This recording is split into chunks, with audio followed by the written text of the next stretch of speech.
Chapter 11 of The Brand of Silence. This LibriVox is in the public domain. Recording by Roger Moline. The Brand of Silence by Harrington Strong. Chapter 11. Concerning Kate Gilbert.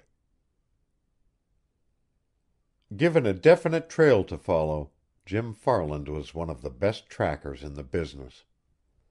He liked to know his quarry by sight, and conduct the hunt in a proper manner, and so he rejoiced that now he was following a person he believed to be interested in some way in the Shepley case. The limousine went up Fifth Avenue toward Central Park, and the taxicab with Jim Farland inside followed half a block behind. Farland did nothing except look ahead continually and make sure that his chauffeur did not lose the other machine. He wanted to discover first where Miss Kate Gilbert was going, and after that he wanted to acquire all the information he could concerning her. There was little traffic on the avenue at this hour, and the limousine made good progress. It curved around the circle and went up Central Park West. In the 80s it turned off into a side street, and finally drew up to the curb and stopped. The taxicab came to a halt 100 feet behind it. "Wait," Jim Farland instructed the chauffeur, showing his shield. "Wait until I come back, even if I don't come back until morning. You will get good pay, all right." The chauffeur settled back behind his wheel, and Farland stepped to one side in the darkness and watched.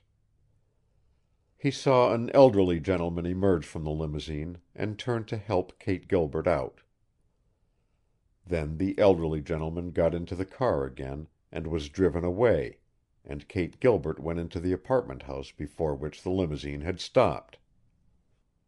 Detective Jim Farland hurried forward, but when he came opposite the apartment house, he slowed down and walked slowly, glancing in. It was not an apartment house of the better sort.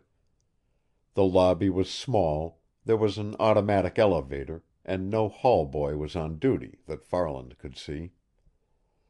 There was a row of mail boxes against a wall, with name plates over them. Farland went up the steps, opened the door, and stepped inside the lobby. He walked across to the mail boxes and began looking at the names. He found someone named Gilbert had an apartment on the 3rd floor, front. The stairs were before him, and Farland was about to start up them when a door leading to the basement was opened, and a janitor appeared.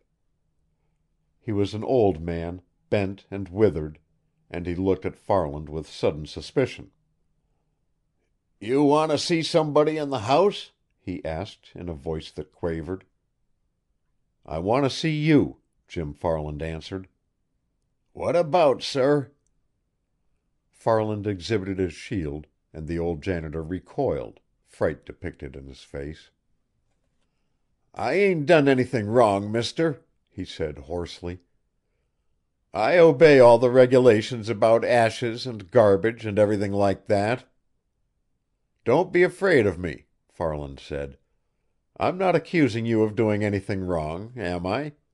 I can see that you're a law-abiding man. You haven't nerve enough to be anything else. Suppose you step outside with me for a few minutes. I just want to ask you a few questions about something." "All right, sir, if that's it," the old janitor said. He opened the front door and led the way outside, and Farland forced him to walk a short distance down the street, and there they stopped in a doorway to talk. "I'm going to ask you a few questions, and you are going to answer them, and then you are going to forget that you ever saw me or that I ever asked you a thing," Farland said. "I understand, sir. I won't give away any police business," the old janitor replied. "I know all about such things. I had a nephew once who was a policeman." "There's a party living in your place who goes by the name of Gilbert, isn't there?" "Yes, sir." "How many are there in the family, and who are they, and what do you know about them?" "There is an old man, sir," the janitor answered. "He's a sort of cripple, I guess. He always sits in one of them invalid chairs, and when he goes out somebody has to wheel him. If he ain't exactly a cripple, then he's mighty sick and weak." "Who else is in the family?" "He's got a daughter, whose name is Miss Kate," the janitor said. "She's a mighty fine lookin' girl, too. She's a nice woman, I reckon. 'Pears to be, anyway." "Do you know anything in particular about her?" Jim Farland asked him. "Well, she's been away for about 3 months, and she just got back," the janitor replied. "I don't know where she was. Didn't hear. While she was gone, there was a man nurse tended to her father, cooked the meals and kept the apartment clean and took him out in his wheelchair. Miss Kate has a maid they call Marie, a big, ugly woman. She takes care of things generally when she is here, but she was away with Miss Kate." "How long have they lived here?" Farland asked. "About 3 years, sir. But I don't know much about them. They ain't the kind of folks a man can find out a lot about. They act peculiar sometimes." "Are they rich?" "My gracious, no," said the old janitor. "They pay their rent on time, and they always seem to have plenty to eat, and I guess they can afford to keep that maid and hire a nurse once in a while, but they ain't what you'd call rich. But Miss Kate comes home in a big automobile now and then, and she seems to have a lot of clothes. There's something funny about it, at that."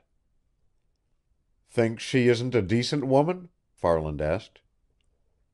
"Oh, I don't think she's a bad sort, sir, if that's what you mean. She doesn't seem to be, at all. I guess she gets her swell clothes honest enough.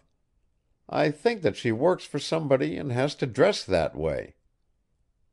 "Do they get much mail and have many visitors?" "They get a few letters and some newspapers and magazines," the janitor replied. "And they don't seem to have many visitors. I've seen a man come here once or twice to see them, and once he brought Miss Kate home in an auto. He looks like a rich man." "Is he old or young?" Farland asked.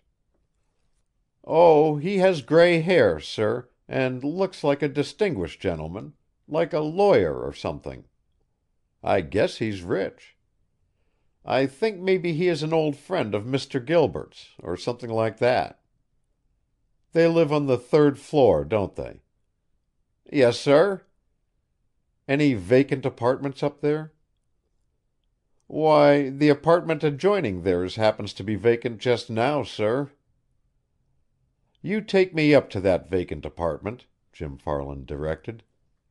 "Let me in without making any noise, and then forget all about me until I speak to you again. Here is a nice little bill, and there will be more if you attend to business. I'm an officer, so you'll not get in trouble with the landlord." The old janitor accepted the bill gladly and led the way back to the house. Jim Farland refused to use the elevator. He insisted on walking up the stairs, and on going up noiselessly. When they reached the 3rd floor, he was doubly alert. The old janitor pointed out the door of the vacant apartment and handed Farland a key. Then he pattered back down the stairs. Farland slipped along the hall, unlocked the door of the vacant apartment, darted inside, and locked the door again, putting the key in his pocket. And then he moved noiselessly through the apartment until he had reached the front. He could hear voices in the apartment adjoining, and could make out the conversation. A woman was speaking. Farland decided that she was Kate Gilbert, and the weak voice of a sick man was answering her now and then. "Let's not talk about it any more tonight, Father," the girl was saying. "You'll not sleep well if you get to thinking about it." You must go to bed now, and we'll have a real talk about things when I have something of importance to